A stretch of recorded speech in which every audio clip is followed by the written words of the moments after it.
Hello, everyone. It's absolute pleasure to be here. Not so much following Liesl. I have to say I loved and hung on every word that you said. My favorite part was that the heroine in your story was a woman. It was she who put her boots on and went and turned off the city, and I love that. In a minute. As I said, it's a real pleasure to be here with you today. I'm here to talk to you about AI and ask the question, is it all hype? And you'll hear a lot of what you've just heard reiterated, possibly in a slightly different way. I find that it's important in venues like this to start with a definition of AI, because we have to make sure we're all on the same page. What do we mean by AI? What are we talking about when we say AI? Personally, I think it's an incredibly unhelpful thing to call it. AI is an umbrella term under which sit a whole host of technologies, some of which you've heard Liesl talk about. So this is auto-completing sentences in an email, facial recognition that gets into your banking app or your phone, finding the fastest route from A to B, so following your little dot rather than looking up and seeing the signs that tell you where the conference actually is, which I did and went to the back door today. The curated feeds that tell you what to watch or what to shop when you're online, or crazy breakthroughs that we have all seen, like Google DeepMind's AlphaFold or ChatGPT, which took the world by storm in November 2022. So AI technologies are all around us, affecting how we do things, both at work and in our personal lives. We carry our little pocket AI, the little glowing thing that we just heard about, with us wherever we go. And at work, companies are thinking about whether they have enough AI or what to do with AI, and often about what their competitors are doing with AI. I can tell you that experts have a real problem on agreeing what AI means. We went through a really lengthy process to get to an agreed definition for the UK's national AI strategy, and literally the next day, an entirely different definition was codified for the UK's National Security and Investments Act. The next day. So in the national AI strategy, we wrote that the government recognizes there isn't a single definition that's going to be suitable for every scenario, and we used this one, which is AI describes any machine that performs tasks normally requiring human intelligence, especially when that machine learns from data how to do those tasks. Seems quite simple, and I guarantee you if I was in a room of AI experts, they would vehemently disagree with each other and me about whether or not that was the right definition. So we're going to start with that, and we're going to hit today's agenda, which is going to go through three things. So I'm going to take you through a little bit of history. I'm going to talk about what does all this mean and what should we do about it. And I'll end with what I think are the important takeaways. So we have just heard artificial intelligence didn't start in November 2022. It was actually coined in 1955 by Marvin Minsky and a whole group of others. They thought that AI was a 2-month, 10-man study, and they'd figure it all out. Obviously, that hasn't been the case and is still not the case. And 1 year from now, at least the term artificial intelligence will be 70 years old. So I'm going to skip over a lot of things, and actually Liesl thankfully took you through some of that herself. But I'm going to skip through a lot of the summers where lots of money went into AI, and a lot of the winters where everybody went, this is all hype and nothing's happening, and as well as the discoveries that really moved the AI needle from one place to another. And I'm going to argue that one of the big defining moments for AI in our recent history was DeepMind's AlphaGo in 2016. So this was DeepMind's game of Go that beat Lee Sedol, who was the world's Go champion. If you haven't seen the Netflix documentary, it's really good. It's quite down to earth. Go watch it. Go was considered at the time one of the intractable AI problems, as previous methods that had been used to play games like chess couldn't be used anymore, because brute force methodology of figuring out what the next best move would be like calculating the number of atoms in the known universe. So you couldn't do that. So they had to use different methods. When AlphaGo beat Lee Sedol, this was watched by millions of people worldwide. It was the moment that artificial intelligence all of a sudden came into popular view. And then luck would have it, straight after that, in January 2017, the world leaders went to Davos, and the World Economic Forum had decided, what do we talk about this year? And they said, well, let's talk about the fourth industrial revolution. So, which by that they meant artificial intelligence and how it was going to change the world. So the leaders left that meeting feeling inspired, by also feeling that they were going to be left behind, and that every other country was going to get way ahead of them. This is usually called a race, but we try to stay away from that word because it's bad, because it usually means you're going to the racing to the bottom. But that's what they felt they were in. In fact, Putin actually said, whoever controls AI will be the leader of the known world. The UK was there, and they also left Davos, and they immediately commissioned an independent review into AI, which was run by Dame Wendy Hall and Jerome Presenti. The report they wrote is called Growing the AI Industry in the UK. It has 18 recommendations in it. It's incredibly thoughtful. It's a little old now, but it is still a really good thing to read. There's a lot of wisdom there. That report led to the creation of the Office for AI, which I was very fortunate to found and lead starting in 2018. When we started the Office for AI, that was the first of its kind worldwide. And that was 2018, so it's not that long ago. The Office for AI accomplished a great deal. Specifically, we invested over £1 billion in the AI ecosystem as part of the AI sector deal. We published the National AI Strategy, the AI Regulation White Paper. We created the UK's AI Council. We had 5,000 AI conversion courses, including 1,000 scholarships. Conversion courses, by the way, are a way for people who haven't done AI all their life to start doing AI. And we set into motion many, many other impactful policies across the board. During the 4.5 years I was there was also an election, so we had 2 prime ministers. We had 9 different secretaries of state. We had 9 different junior ministers. We had Brexit planning, and we had the COVID pandemic. So all of that also happened, but I'm not counting that, right?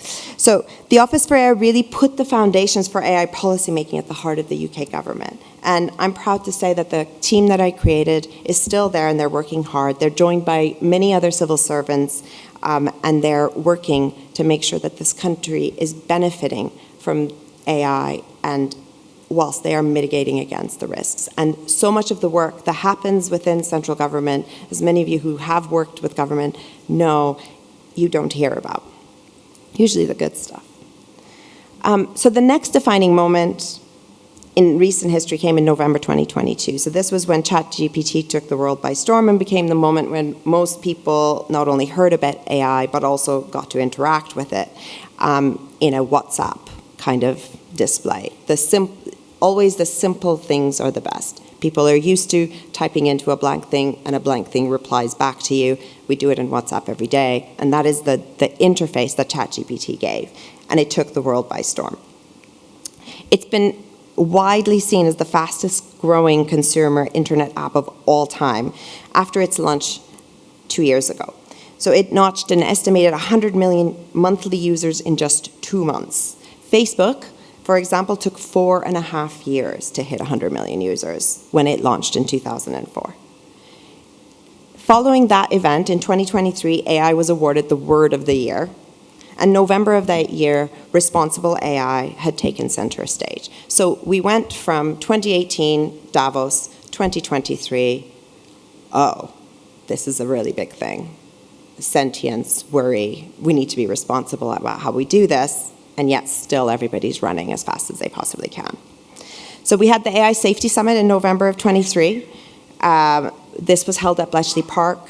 This was where nations from across all the continents came together, and they agreed to proactively manage the potential risks associated with frontier AI. So this is wave 2, wave 3, the pushing the edges, and ensure that these models are developed and deployed in a safe and responsible way.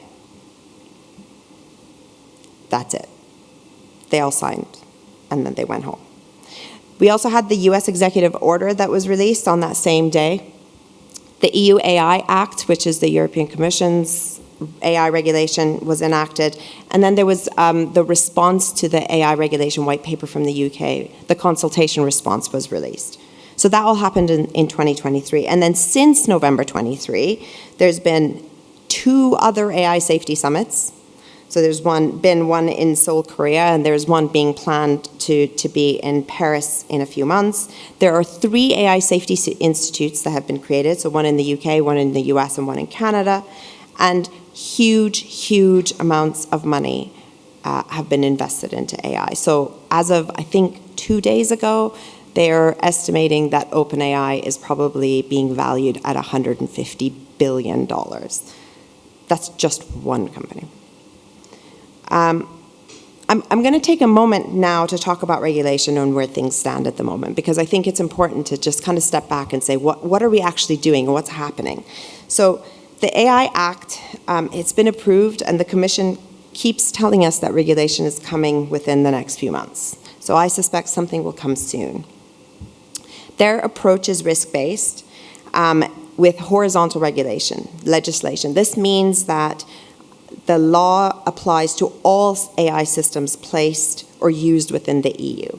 There's also extraterritorial nature to this, which means it doesn't matter whether you're actually in the EU. If your tech is being used there, you're part of this legislation. The EU claims that the majority of applications currently available in the single market, such as AI-enabled video games and spam filters, are free to function as they are. And limited risk AI systems like chatbots, so not ChatGPT, that's in a different box entirely, but chatbots themselves, they're under lighter transparency obligations. So this means that a company or a developer has to ensure that the person using that chatbot is aware that they're speaking to an AI and not to a human. So there are some really interesting, really pertinent things within that actually do mean that developers need to take notice. All the details in the AI Act are about high-risk systems, and there's a lot of detail about how systems might be classified as high-risk and what providers of these systems need to do, and I'm not going to go through all that because it's very detailed, but it is interesting. It is a little bit, when you look at risk-based systems, like a Christmas tree with baubles, so you do, when you get a new risk, need to put another decoration on the tree, but it is very detailed. The legislation that's coming will establish obligations for providers and users depending on the level of risk, and in some cases will have heavy penalties. So this is for big tech companies. This could be in the billions. The UK, on the other hand, is taking a completely different approach. They're setting out a principle-based approach that is vertical rather than horizontal. So what do I mean by that? The principles are 5 principles: safety, security, robustness, appropriate transparency and explainability, fairness, accountability, and governance, contestability, and redress. So it's all based on those principles. Those principles are valid for every regulator. And the vertical approach means that the UK is relying on the existing regulators and their existing regulatory landscape and their deep expertise within their sectors to implement the principles specific to the applications that they have. So we've already heard the new government talk about an AI bill, but nothing more has come out of that yet. So we're still waiting on to hear about regulation. So which of these approaches is correct? Probably neither. Probably the answer is somewhere in the middle. And actually, we've seen both getting closer to the other as time moves forward. So the UK is talking about having a central form, and the EU is talking about using their regulators more. And then the US poses a whole new kind of category of interest. So they're much more decentralized in their approach. That means the states themselves individually are defining the types of regulation they want for each AI technology. President Biden published the executive order, as I said, in November of last year. And that is good. It's solid, but it is literally like the kitchen sink. Everything is inside there. So we still sit and wait without an answer. We don't know. What we do know is we can't have organizations policing themselves. And we haven't yet landed on how to create adequate regulations that do not need and meet our needs and don't become outdated the moment that you hit print or publish online even now. So practically speaking, we know AI regulation is coming. Whether it's going to be correct, aligned, well-timed, we'll still have to see. And staying across it is going to require an entire team from each company's organization. Standards are also coming, and actually I have more hope in these. This means that we'll have more interoperability. Anybody who's worked across international lines will know that it's really difficult to get anyone to agree to anything, but actually money talks, and if the tech works and we can make it interoperable, they care about that. So we have already signed this thing that says we want to mitigate against these existential safety risks, but this is far away from governments actually agreeing on universal laws and regulations around the use of AI technologies. Meanwhile, adoption has been a lot slower than anyone expected, which I think will always be the case when the right regulations aren't really in place. Companies will falter, will wait a little bit because of that.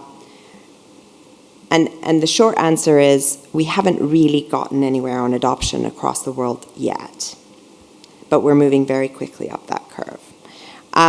We know AI technologies are pervasive and they're infusing themselves across everything in every sector, from transport to education, healthcare, from manufacturing to creative industries, and the service industry. You name the sector, and there's probably an app for that.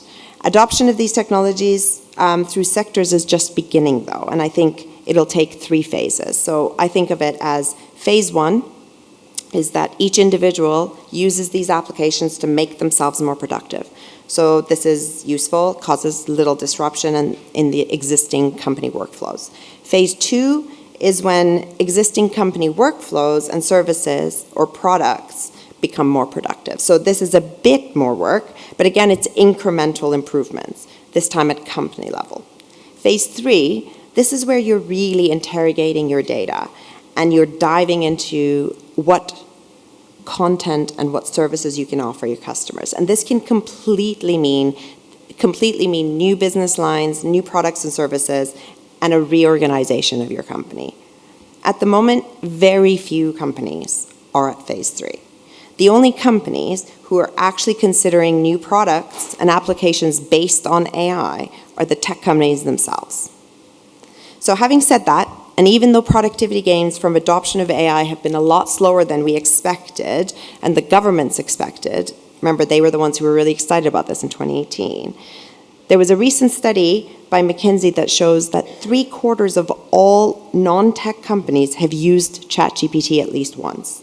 For a technology that isn't yet 2 years old, this is incredible uptake.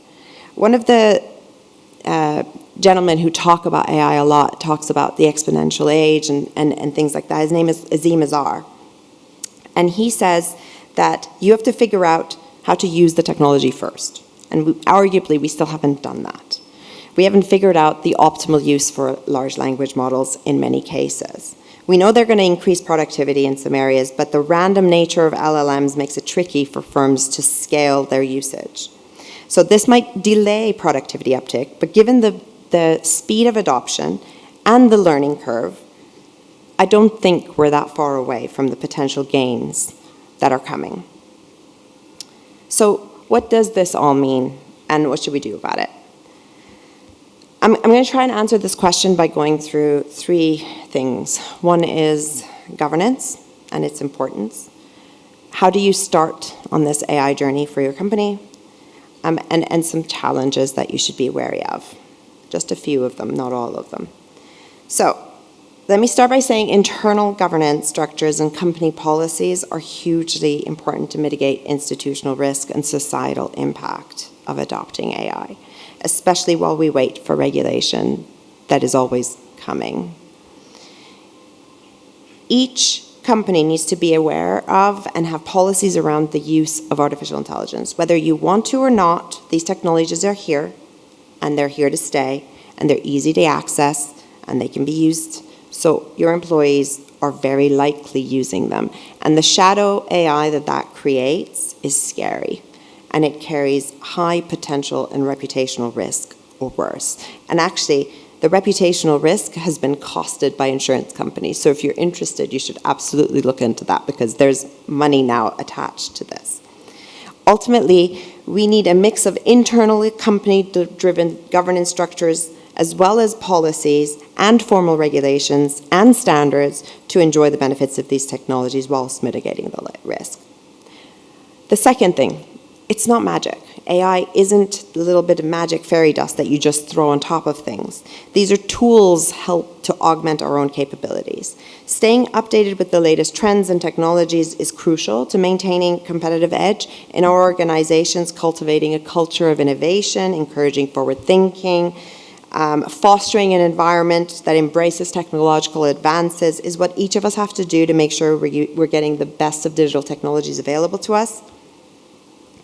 AI can be made to make each of your employees more productive. It can make your business lines more productive, or it can create brand new products for your customers. However much or little you plan to use these technologies, you have to start by actually looking at your challenges, asking yourself, what are our issues? What parts of the way that we want to address these issues require technology? And is some of that technology actually AI-driven technologies? And then only at that point you decide whether you build, buy, or partner. For any AI mature company, the AI strategy needs to be on the agenda of the CEO. So the buy-in and the support from the top is needed for the big changes you would need at phase 3.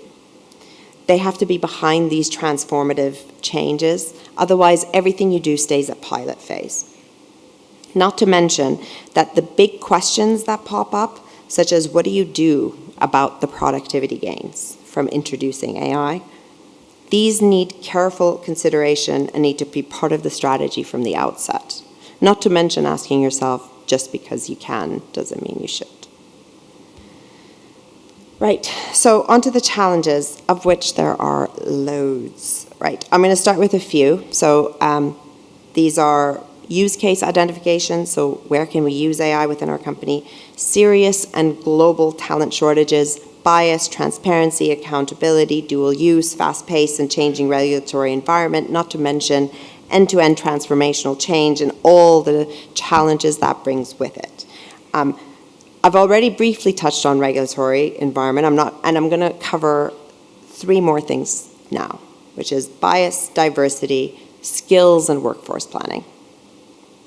So we've all heard about the headlines that talk about vision algorithms that don't turn the water tap on in the bathroom for non-white hands, or algorithms which bias against female CVs, choosing only male candidates for interviews, or algorithms which schedule more policing in certain neighborhoods than others due to simply protected characteristics of the inhabitants.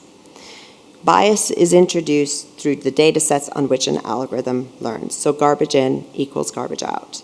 But also the inherent bias or life understanding of the individuals involved in creating the applications or solutions. Algorithms themselves aren't inherently biased on their own. They are a mirror to us as humans and our own bias. Making sure data is representative is difficult, but there's a lot of ways that this is being dealt with in research, whether that's through introducing synthetic data or by ensuring that more communities and countries are offering their data and that is being digitized. Also by understanding our own bias, we are, and where that might lie in data, we can help make things better. So for example, we've learned that judges make less favorable decisions before lunch than they do after lunch. So eating makes a big difference in the way that a judge makes their decisions. So just knowing that helps us build better algorithms. The problem of life understanding, however, which is introduced by developer bias, requires diversity of thought, experience, gender, orientation, etc. And this is a much harder problem to fix, and it requires, and it is due to a lot of inherent problems within our society. Women contribute to only 45% of AI publications worldwide, compared to almost 90% that lists at least one male contributor. More strikingly, only 11% of AI publications are authored solely by women, while 55% are penned by men alone. These numbers should be shocking, they are, and they aren't improving fast enough. And that's just gender. That's not representation from the Global South or the multitude of other variations of diversity. The positive thing is that AI technologies are so pervasive that not everyone involved needs to be developing AI. We need people who work with AI and people who live with AI to all be contributing, to create that diversity of thought that we need to create applications that are representative of the world that we live in. Diversity in your teams and your workforce is one of the best ways to combat groupthink and ensure that you see unintended consequences before they manifest or derail the work you're trying to do. So think back to what Lisa was saying about the paperclip, right? Some of these things are unintended, and actually diversity is a great way of challenging that. So it's not easy to have a diverse workforce. It takes time, dedication, and commitment to make it happen, but it is hugely important and beneficial, and the responsibility of each and every one of us. Training and upskilling your workforce is also incredibly effective, so providing faster innovation cycles, it introduces cost efficiencies and also increases revenue, especially given the very large and endemic digital skills shortage we have in the UK and globally. A couple of years ago, the government published 2 behavioral insights studies that focused on perception of digital subjects and careers and how to improve messaging to drive interest and uptake. I highly recommend reading these because they actually help you target your job descriptions to get a more diverse workforce. The surveys also showed that 60% of businesses report that their reliance on advanced digital skills is set to increase over the next 5 years, and I don't think that ChatGPT is going to make things better. The Pisaderi's review was published by the Institute for the Future of Work. It showed that there's a positive correlation between the digital readiness of your workforce and the positive adoption of a technology, as well as the positive mental attitude to your job. So that means that actually upskilling your workforce and bringing them along the transformation, which kind of makes sense, means that the tech that you introduce, the AI tools that you introduce, will be better received and more useful. We also have just released last year the first AI workers bill. It was published. This is going to be years and years before this bill makes it anywhere close to being law, but it does demonstrate the pace and the breadth of policy thinking and regulation in this space surrounding adoption of these technologies. The key thing is that AI technologies are a tool to help our teams become more productive. That will mean change. That will mean thinking through that change, and means involving the workforce as you embed these changes within them so that they can be successful. I'm going to end now by just reiterating a few of the takeaways from this talk. The first is AI is not new, and it's not magic dust. You cannot just add it to technologies in isolation and hope that everything's going to be great. It takes work, and there are steps that are necessary in order to achieve the expected results. The second is governance is important. People are probably already using these technologies in your organization, so make sure you're aware and that there are policies and procedures in place to mitigate against any unintended consequences or potential reputational risks. And the third is, let's imagine for a moment that we get it right, and we get all of the productivity gains that we expected from introducing some of these tools. So how will we use those productivity gains? Are we going to lay off half of our workforce? Are we going to redirect them? Are we going to think through how we deliver the products and services? These are all the things that you should be considering today as you embark on this journey. And I'll stop there.